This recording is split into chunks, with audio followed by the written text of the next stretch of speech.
My name is Don Easley, Victoria, Texas. I was deducted into the Army July the 8th, 1943. I'm from Victoria, Texas. I lived on a farm, and up until I was about 16 or 17.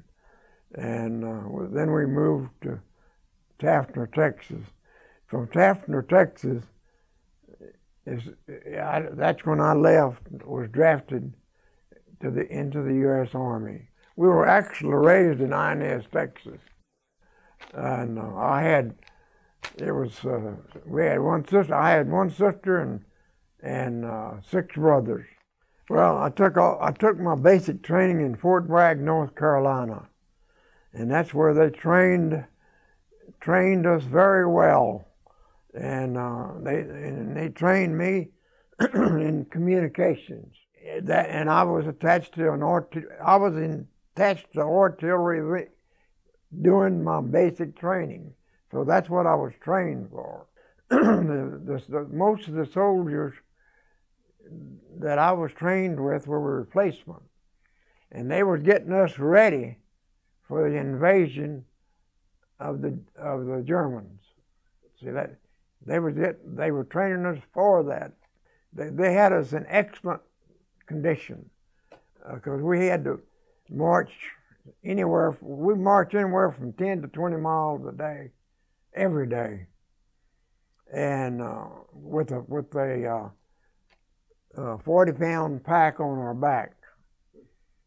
And we were issued carbines. That's what the artillery used, was carbines. That was our rifle. And we were well trained with that carbine and practiced shooting it at Fort Bragg. I left Fort Bragg in January of 1944. We went to New York, and we went to Camp Shanks in New York, and we stayed there about maybe a month or 2. And from there, January the 17th, 1944, we boarded the Queen Mary. At that time, the Queen Mary was a troop carrier, and we shipped over to Wales, which is in Great Britain.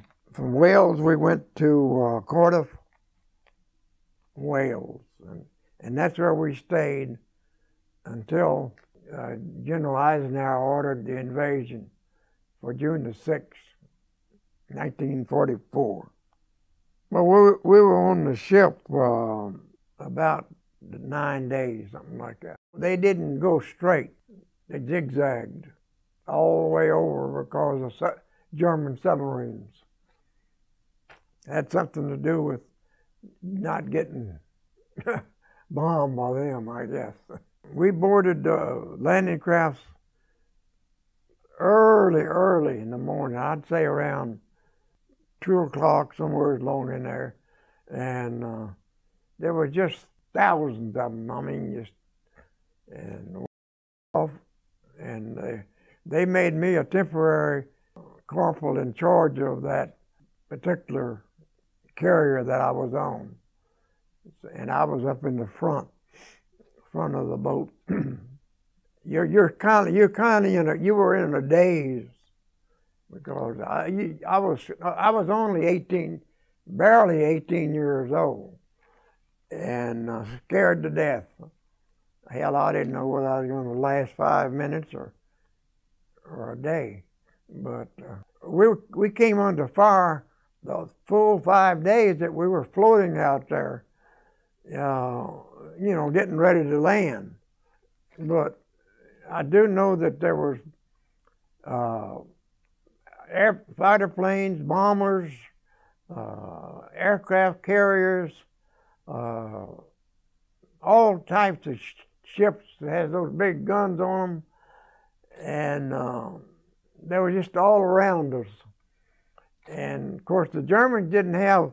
We were lucky the Germans didn't have that much firepower in the air. They didn't have that many planes like we had. We had a lot of planes. Just constantly the British and the Americans were flying those bombers over us, and dropping them on that beach that we took over. We took over a beach, and we were there 24 days before we secured it. We finally secured it. Yeah, we like to lost it. Well, we set up the guns were set up, and then I set up my communication situation. And of course, we didn't have very far to go because we didn't have much of a beach, because the Germans were still holding us until we finally whipped them. We broke out July the 24th, 1944, and chased the Germans all the way to Paris. And on the way, our tanks and our infantry chased those Germans all the way, and they had Germans everywhere on the side of the road. As we followed them, we followed the infantry with our. We didn't have to set up. We didn't have to set our guns up again until we passed Paris. We went through the Eiffel Tower and went to the other side of Paris. Then we set up our guns and started firing again, because we were chasing them. Those guys, the Germans, never did stop. I mean, they couldn't stop long enough to fight us, because we were killing them all the way over, all the way to Paris. In them days, we had what they call switchboards, and the switchboard, we laid lines up to the front line, and we had two of us that were switchboard operators, and we operated the switchboard 24 hours a day, and we communicated with the front line. We had a second lieutenant that was in charge of A Battery, and all of that information would go to him, not me. It'd go to this lieutenant, and he directed the fire. He directed the fire to the front line. All we did was furnish the communications to the lieutenant, and he did the directing. He did the direction, and then we had four guns, and they would fire 1, 2, 3, 4, 1, 2, 3, 4, and if there was a German tank at a certain place, well, we would fire at that tank. That was the way we operated. Every battery had 4 guns, 4 big old guns, 155 Howisters, and they were pulled by a weapons carrier. They were very accurate. The extreme range was 19 miles. We also had what they call we had a Piper Cub, airplane, and the lieutenant, our lieutenant would be in that plane, and he would spot things and call it back to our guns. We lost a lieutenant during the war. He was shot down. So we went through three. We had 3 of them. We had 3 of them in A Battery. We lost 2 of them. Got shot down. It was very dangerous. The Germans had a troop train full of soldiers, and they were going through a tunnel, and we were told to fire our guns at the other end and stop them. And what we did, and we blowed that damn line. We blowed that tunnel up at the exits, and it stopped them. They couldn't get out. We were actually cited for that by Eisenhower. So that's how accurate we were. The Battle of the Bulge was a little bit scary because the Germans were after our damn tail pretty good, trying to stop us from firing at them. And they used to, at night, they'd fly over us and drop flares. And those flares would light up our outfit, and they would come along and try to bomb us, you know, try to knock those guns out. But anyway, they didn't succeed because we usually shot them down with machine guns. They were very capable of shooting an airplane, and we shot a few of them down. Knocked out a lot of their firepower with those big old guns we had. We knocked out the tanks, and we killed a lot of their soldiers because they had a lot of soldiers for the battle. That was their last. That was their last go around, really, and they put every soldier they had in that Battle of the Bulge. The first two infantry divisions were whipped, so they sent in a third one, and they were rookies from the United States, and they were fresh. They came in and they whipped the Germans, and they saved us because we had been given orders whenever that second infantry division was whipped. We were given orders to destroy all of our equipment and retreat if the Germans broke through. And fortunately, it didn't happen. So when they sent those green guys in there, hell, they whipped them because they were young and more spunky. But anyway, it was some experience. And at that particular time, the snow was like 5 or 6 feet deep, and it was very cold. The ground was so hard that you could drive your tanks over it and it didn't hurt nothing. It was the coldest winter that they could remember. They called it the winter of '44, and it was terrible. I usually wore 2 pair of pants, 2 shirts, 2 pair of socks. Always had 2 pair of socks on, because, and then I changed my socks daily.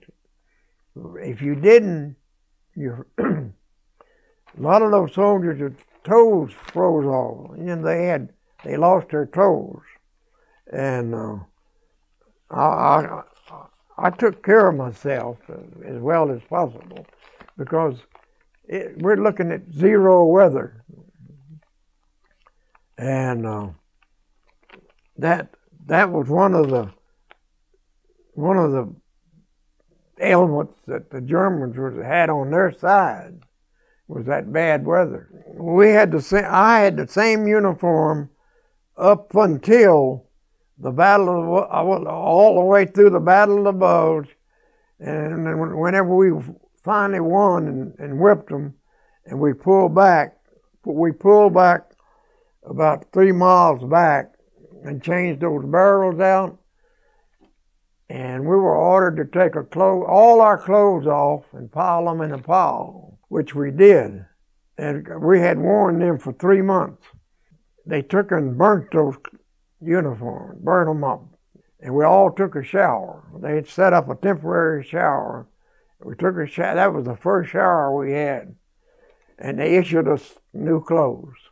We didn't have much food. We had K rations, and if you know what K ration is, it's not very good, not very appetizing, and a lot of it had a can of hash in it, and you open that and ate that hash. And I know I was I was in a foxhole guarding something, guarding the soldiers or something. I mean the Germans. And I ate a can of that hash, and I got ptomaine poison from it. And I got deathly sick while I was in that foxhole, and I couldn't get out. But I finally got out and went to a medic, and a medic gave me something and got me okay. But we didn't have much food, and those K rations all had a chocolate bar about that long, and we ate that chocolate bar that kept us alive. But we didn't have much food. We didn't have any hot food. Well, you know, during the Battle of the Bulge, you know, the general, McCutcheon or something like that, he said, nuts ain't gonna surrender. Well, the Germans had them surrounded. Okay, well, Patton, they called on Patton to go get him out. So Patton went around to the Rhine, went to the Rhine River, and we supported Patton. We went with him with our guns. We crossed the Rhine River in southern France. That's the other battle I was in. And we crossed the Rhine River on platoons. And that's a little scary too. And we pulled all those guns across those platoons, and we went with Patton and helped get this guy out of that trap. So that was another battle we were in. That Rhine River was wide, but see, we have the engineers put it together. Had a battery of engineers there also. That was the only way you could cross the river. In southern France, that's where we went across the river. In France, the Germans took over a little old town, somewhere around Paris. I think it was on the other side. We destroyed that town with our guns. After we destroyed it and the Germans left, we went through that town and we stopped there and we bivouacked and set up our guns. And I did a little exploring. And I went into a house that was shelled, and there was a shelf. You know how people put knickknacks on the shelf? Everything on that shelf was destroyed, laying down on the floor, except for one thing. The Virgin Mary was sitting up on that shelf and was not destroyed. It had a little chip in it. Okay, I picked that up and I got it. I got it at home right now. Now that I thought was miraculous. That was not destroyed. We was very lucky. We didn't lose very many people. I'd say maybe 3 or 4 at the most. Very, very lucky, because we wasn't on the front line. We were behind it. So that's what saved us. And of course, we had a lot of close calls. We were shelled a whole lot. We were bombed a whole lot. And the Germans had a big old gun set up on a flatbed train, a boxcar. And they found out about about where we were located, and they were firing on us. And my truck was, I had just a regular little old truck, you know. Jeep? I don't know what you called it. Okay. That we carried our communication equipment, the BD-72s and the BD-71s. We carried them on there, and whenever you set them, those things about 3 foot wide and about 2 foot deep. And we set them on top, one on top of the other. And it takes 2 of them to get our communications. And in this particular case, me and my buddy, we found some logs, and we put these logs on, you know, where the front line is. We put two of them about this high, and some of them over here, and they were firing on us, and I laid down longwise, and he did too, and they got a direct hit about 30 feet from where I was, and hit my truck and destroyed it. That truck was destroyed, and both of my BDT 71s and 72s were destroyed, so I had to repair them. But I couldn't. That particular shell was, I mean, that particular gun, I mean, that was a big shell, because it blinded me for about 30 minutes till I couldn't even see. But I didn't get hurt. I didn't get hit. We were very lucky. But we did lose some people during that episode.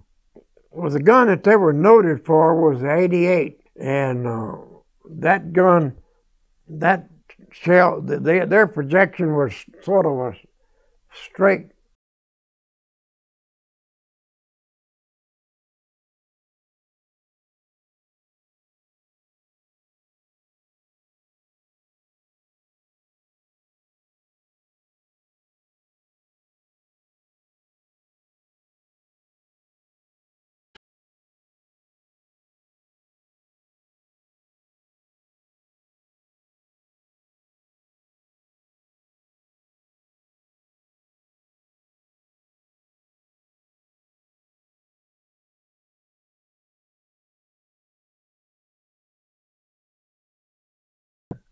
But it didn't go off, and I kind of left the scene. That's smart. Yeah, but that's when I say we had a lot of close calls. We were strafed a whole lot by the Germans also, and you know how you get strafed. The bullets are going this way, and you don't lay crossways, you lay this way, and you just lay there and hope hope one of them don't hit you. I know one time we were going to the next position, and a German plane came over and started strafing our outfit. And we stopped. Everybody stopped, and I run out into the tree out in the forest, got behind a damn tree. But you learn to take care of yourself as best possible. I wasn't no hero, but I had a lot of close calls. I can't remember all of them, but it. Yeah, I know. I remember. You see a lot of things. You just can't imagine the things that you see. The ordinary person that hadn't been in a war. I watched an American fighter plane and a German fighter plane fighting. Dog fight in the air, and the American won. He shot him down. We had a German pilot that got shot down near where my switchboard was. He got shot in the head with anti-aircraft bullets. Anyway, he crashed, and I went over there, and the 2 or 3 other soldiers run over there, and I took a P-38. They were P-38. That's what they use, pistols. And I took that pistol off of him. And the other ones, the rest of them took his boots and all that stuff. But I still got that P-38 at home. The switchboard, I don't know if you remember, it's something similar to they used to have years ago, you know, when the phone company had switchboards. It was something like them. You plug them in. It had a little deal that whenever they rang us, that thing would flop down, and then we answered it.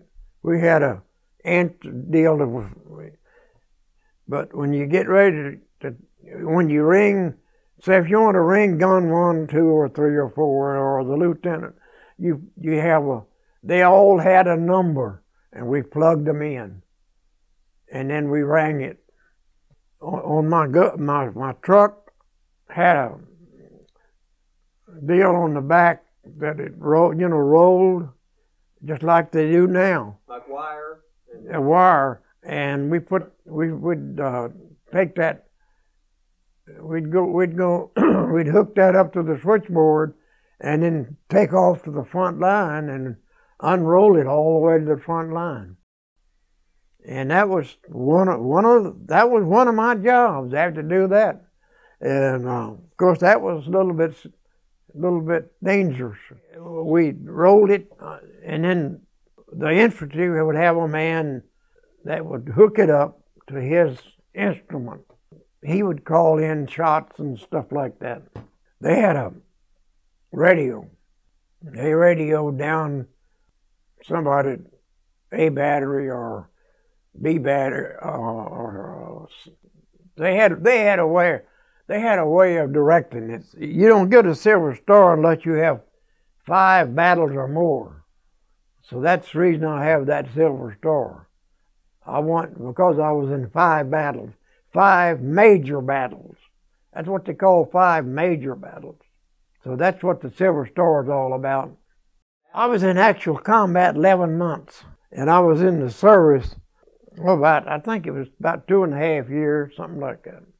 I didn't meet him personally, but I saw Patton 2 times, and he stood up in a Jeep, and he always had those two ivory pistols. In fact, I was there close to him whenever he was on that bridge where he threw that donkey off the bridge.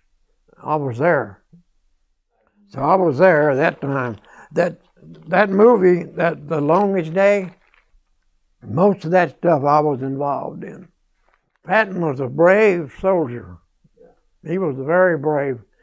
He was usually in the front tank, because he made the statement that he would probably not leave that country alive.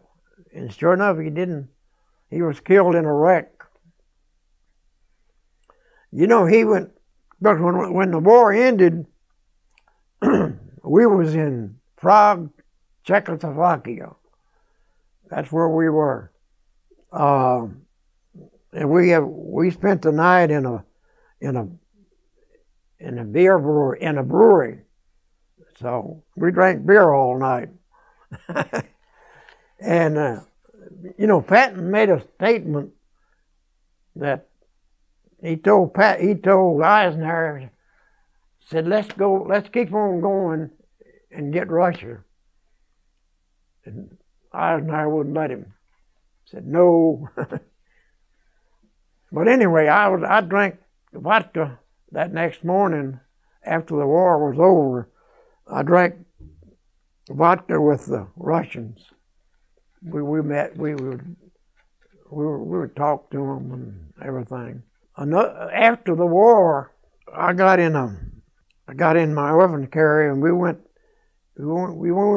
up to the Birch Garden, you know, where Hitler's hideout was, I went up there and saw that. Saw his eagle nest up. He had a big plate glass, and of course that was all busted because it had been bombed. But I went up there and saw that. But that was after the war. You know that stadium that he's got, he made all his speeches. I saw that. And I also saw the warehouse, and I saw the equipment that he used to gas those people. I saw that. And I went in that warehouse, and you could tell where the bodies were there. They had stuff all. They had put stuff all over it. That was a horrible, horrible situation. But I saw the gas chamber that they used, where they gassed them. All I can say is that I was a very lucky soldier. I was very young, but well trained and in excellent physical condition. That's what saved me because of that bad weather. If they hadn't trained me as well as he did, I probably wouldn't have made it.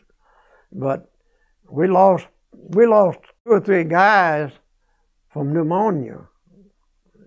They just died. They couldn't handle it.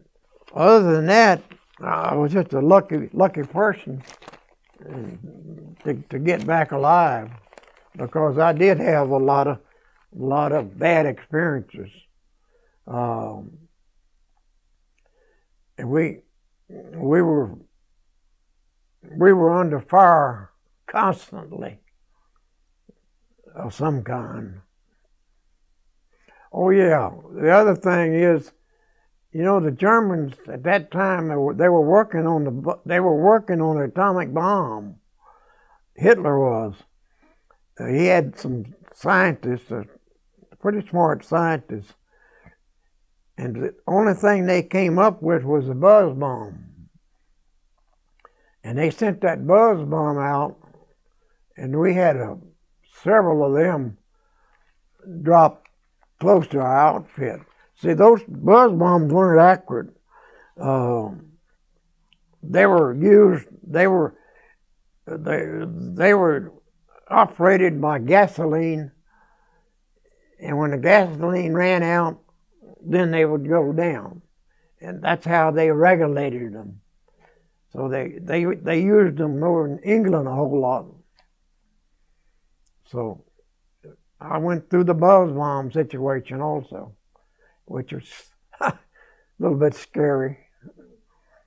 I don't know, there's quite a bit of things that I went through that I can't even remember anymore, but we had a good outfit, and we were very, very well trained.